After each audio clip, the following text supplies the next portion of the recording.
ಬೈಲಹೊಂಗಲ ಪ್ರವಾಸಿ ಮಂದಿರದಲ್ಲಿ ವಿವಿಧ ಸಂಘಟನೆಗಳಿಂದ ಚೆನ್ನಮ್ಮ ಸ್ಮಾರಕ ಅಭಿವೃದ್ಧಿ ಹೋರಾಟ ಮುಂದುವರೆಸಲು ಸಭೆಯನ್ನು ನಡೆಸಲಾಯಿತು. ಈ ಸಭೆಯಲ್ಲಿ ಆಟೋ ಚಾಲಕರ ಒಕ್ಕೂಟದ ಅಧ್ಯಕ್ಷ ರಫೀಕ್ ಬಡೇಗರ್ ಮತ್ತು ಕರ್ನಾಟಕ ರಕ್ಷಣಾ ವೇದಿಕೆ ಸ್ವಾಭಿಮಾನಿ ಬನ ತಾಲೂಕಾ ಅಧ್ಯಕ್ಷರು ಮಂಜುನಾಥ ಮರಿಶೆಟ್ಟಿ, ಕಿತ್ತೂರು ಕರ್ನಾಟಕ ಸೇನೆ ಜಿಲ್ಲಾಧ್ಯಕ್ಷ ಶಿವಾನಂದ ಕೋಲ್ಕಾರ್, ಕರುನಾಡ ರಕ್ಷಣಾ ವೇದಿಕೆ ಆನಂದಗೌಡ ಪಾಟೀಲ್, ಜೈ ಕರ್ನಾಟಕ ಸಂಘ ಅಧ್ಯಕ್ಷರಾದ ಯೂಸುಫ್ ತಿಗಡಿ, ರೈತ ಸಂಘ ಒಕ್ಕೂಟದ ಅಧ್ಯಕ್ಷರಾದ ಅಪ್ಪಸಾಬ ಲಕ್ಕುಂಡಿ, ಹಸಿರು ಸೇನೆ ಅಧ್ಯಕ್ಷ ಬಸವರಾಜ್ ಉಪಾರ್, ಕ್ರಾಂತಿವೀರ ಸಂಗೊಳ್ಳಿ ರಾಯಣ್ಣ ಯುವ ಘಟಕದ ಅಧ್ಯಕ್ಷ ಸಂತೋಷ್ ದೇವಲಾಪುರ್, ಬೀದಿ ಬದಿ ವ್ಯಾಪಾರಸ್ಥರ ಅಧ್ಯಕ್ಷ ಸುನೀಲ್ ಹಲ್ಗಿ, ಡಿಎಸ್ಎಸ್ ಮುಖಂಡರು ಮತ್ತು ಚೆನ್ನಮ್ಮಾಜಿ ಅಭಿಮಾನಿಗಳು, ಪುಣ್ಯಕೋಟಿ ಯುವಕರ ಸಂಘದ ಬಳಗದವರು ಉಪಸ್ಥಿತರಿದ್ದರು.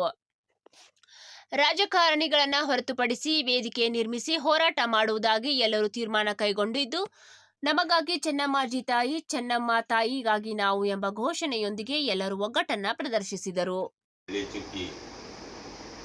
ವೀರಮಾತೆ ವೀರರಾಣಿ ಕಿತ್ತೂರು ಚೆನ್ನಮ್ಮಗ ಸರ್ಕಾರ ಅಥವಾ ಸ್ಥಳೀಯ ಶಾಸಕರು ಏನು ಅಗೌರವ ತೋರಿದ್ರು, ಆ ಅಗೌರವ ತೋರಿದ್ದನ್ನು ಖಂಡಿಸಿ ನಗರದ SR ಸರ್ಕಲ್ನಲ್ಲಿ ಡಾಕ್ಟರ್ BI ಪಾಟೀಲರ ನೇತೃತ್ವದಲ್ಲಿ ಎಲ್ಲ ಚೆನ್ನಮ್ಮನ ಅಭಿಮಾನಿಗಳು, ಅದರಾಗ ನಾಡಿನ ಅನ್ನದಾತರಾತು, ಕನ್ನಡಪರ ಸಂಘಟನೆ, ದಲಿತರ ಸಂಘಟನೆ, ಎಲ್ಲರೂ ಭಕ್ತಿಲೇ ಆ ಹೋರಾಟದಲ್ಲಿ ಪಾಲ್ಗೊಂಡು ಕಾನೂನ್ಯಾಗ ಅವಕಾಶ ಇಲ್ಲ ಅಂತ ನಾವು ಹೇಳ್ತಿರ್ಕಿಲ್ಲ. ಮನ್ನೆಲ್ಲ ಕ್ರಾಂತಿವೀರ ಸಂಗೊಳ್ಳಿ ರಾಯಣ್ಣಗ 2000ನೇ ಇಸ್ವಿ ಒಳಗೆ ನಾವು ಜ್ಯೋತಿ ತರಕ್ಕೆ ಹೋದಾಗ ನನ್ನ ಕಾಲಿಗೆ ಚಾಪಿ ಮುಳ್ಳು ಚುಚ್ಚಿದ್ದು, ಅಲ್ಲಿ ಏನೂ ಇದ್ದಿರ್ಕಿಲ್ಲ.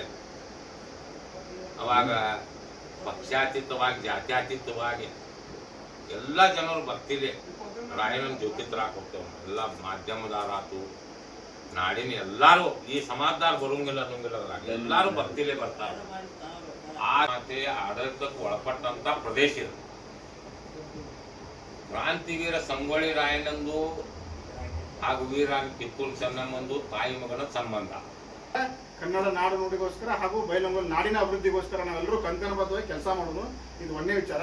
ಎರಡನೇದು ಏನಪ್ಪಾ ಅಂತಂದ್ರೆ, ಈಗಾಗಲೇ ನಮ್ಮ ಮಂಜು ಹೇಳಿದಂಗೆ ನಾವು 5-6 ಹೋರಾಟಗಳನ್ನ ಇಟ್ಕೊಂಡಿದ್ವಿ. ಏನು 200 ಕೋಟಿ ರೂಪಾಯಿಗಳನ್ನ ಬಿಡುಗಡೆ ಮಾಡಬೇಕು ಸರ್ಕಾರದಿಂದ. ಯಾಕಂತಂದ್ರೆ 23 ದಿನ ನಿರಂತರವಾಗಿ ನಾವು ಅಲ್ಲಿ ಹೋರಾಟವನ್ನ ಎಲ್ಲರೂ ಕೂಡಿ ಮಾಡಿದ್ದೀವಿ. ಇದು ದೊಡ್ಡ ಒಂದು ಹಂತಕ್ಕೆ ಹೋಗಿ ಮುಟ್ಟಬೇಕಾಗಿತ್ತು, ಸರ್ಕಾರದ ಕಣ್ಣಿಗೆ ಕೆಲಸ ಆಗಬೇಕಾಗಿತ್ತು. ಏನೋ ಅನಿವಾರ್ಯ ಕಾರಣದಿಂದ ಅದು ಯಾಕೆ ಆಗಲಿಲ್ಲ ಅನ್ನೋದು ನಮ್ಗೆಲ್ಲರಿಗೂ ನೋವಿನ ಸಂಗತಿ. ಆದರೆ ಇದು ಎಂಥದೇ ಇರಲಿ, ಏನೇ ಇರಲಿ, ನಾವೆಲ್ಲರೂ ಗಟ್ಟಿಯಾಗಿ ಮುಂದಿನ ದಿನ ಏನು ಎಲ್ಲ ಕನ್ನಡಪರ ಸಂಘಟನೆಗಳು ನೀವು ಏನು ನಿರ್ಣಯ ತಗೋತೀರಿ, ನಾವು ಅದಕ್ಕೆ ಗಟ್ಟಿಯಾಗಿ ನಿರ್ಣಯ ಮಾಡೋಣ. ಮತ್ತು ಜೊತೆಗೆ ನೀವು ಯಾವುದೇ ಒಂದು ಕರೆ ಕೊಟ್ಟರು ಅದಕ್ಕೆ ನಮ್ಮ ಕಿತ್ತೂರು ಕರ್ನಾಟಕ ಸೇನೆ ಸಂಘಟನೆ ಬೆಳಗಾವಿ ಜಿಲ್ಲಾ ಘಟಕದಿಂದ ಸಂಪೂರ್ಣವಾದಂಥ ನಿಮಗೆ ನಾವು ಬೆಂಬಲ ಕೊಡ್ತೀವಿ. ಚೆನ್ನಮ್ಮ ಸ್ಮಾರಕ ಅಭಿವೃದ್ಧಿ ಸಲುವಾಗಿ ಹಾಗೂ ಚೆನ್ನಮ್ಮನ ವಿವಿಧ ಒಂದು 5 ಬೇಡಿಕೆ ಇದ್ದು ನಮ್ಗೆ. ಚೆನ್ನಮ್ಮನ ಒಂದು ಐಕ್ಯ ಸ್ಥಳವನ್ನು ರಾಷ್ಟ್ರೀಯ ಸ್ಮಾರಕ ಮಾಡಬೇಕು ಒಂದು, ಮತ್ತು 200 ಕೋಟಿ ರೂಪಾಯಿ ಪ್ರಾಧಿಕಾರಕ ಸರ್ಕಾರದಿಂದ ಅನುದಾನ ಬಿಡುಗಡೆ ಆಗಬೇಕಾಗಿತ್ತು. ಅದನ್ನು ಕೊಟ್ಟು ಅದನ್ನು ಆಮೇಲೆ ಇಲ್ಲಿ ಒಂದು ಸೈನಿಕ ಶಾಲೆಯನ್ನು ನಿರ್ಮಾಣ ಮಾಡ್ಬೇಕಂತೇಳಿ ಕಿತ್ತೂರು ಚೆನ್ನಮ್ಮನ ಸೈನಿಕ ಶಾಲೆ ನಿರ್ಮಾಣ ಮಾಡಬೇಕು. ವಿವಿಧ ಬೇಡಿಕೆಗಳನ್ನು ಇಟ್ಕೊಂಡ ಸುಮಾರು 9ನೇ ತಾರೀಕಿಂದ 23 ದಿನಗಳ ಕಾಲ ನಿರಂತರವಾಗಿ ಒಂದು ವೇದಿಕೆ ನಿರ್ಮಾಣ ಮಾಡಿ ವಿವಿಧ ಸಂಘಟನೆಗಳು, ಕನ್ನಡ ಪರ ಮತ್ತು ರೈತ ಪರ ಸಂಘಟನೆಗಳು, ಬೀದಿ ಬದಿ ವ್ಯಾಪಾರಸ್ಥರು, ಆಮೇಲೆ ಆಟೋ ಚಾಲಕರ ಒಕ್ಕೂಟ, ಇನ್ನಿತ ಹಲವು ಸಮಾಜದ ಮುಖಂಡರು ಎಲ್ಲರೂ ಸೇರಿ ಹೋರಾಟಕ್ಕೆ ಭಾಗಿಯಾಗಿದ್ವು.